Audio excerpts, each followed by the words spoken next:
Cette sortie médiatique des députés du Parti Les Démocrates répond à la tenue d'une promesse faite au cours de la campagne électorale pour les législatives passées, celle d'œuvrer pour la libération des prisonniers politiques et le retour des exilés. Pour plaider cette cause, ils ont utilisé l'un des moyens dont ils disposent, à savoir introduire à l'Assemblée nationale une proposition de loi d'amnistie.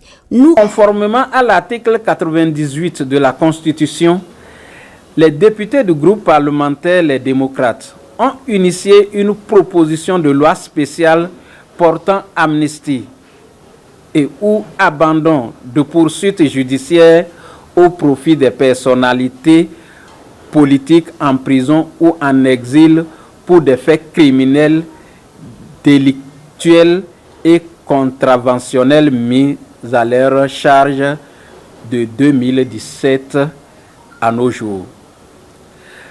La proposition de loi comporte 2 titres avec 9 articles.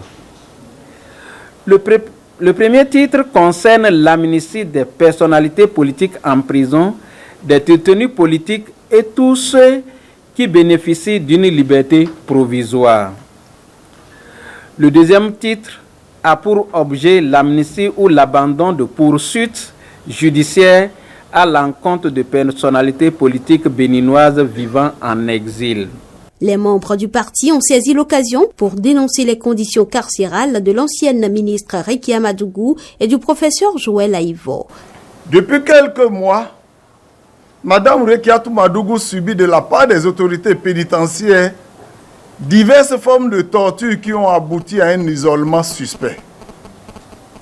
Il ne fait plus l'ombre d'aucun doute qu'un plan machiavélique est ourdi pour non seulement la priver de ses droits inaliénables, mais à une exécution de ce qu'elle-même a dénommé projet d'élimination à petit feu. Il en est de même du professeur Joël Aïvo, dont les conditions de détention sont chaque jour corsées. Il est obligé, depuis 2 ans, de recevoir son épouse et ses enfants debout et à distance en violation de ses droits humains.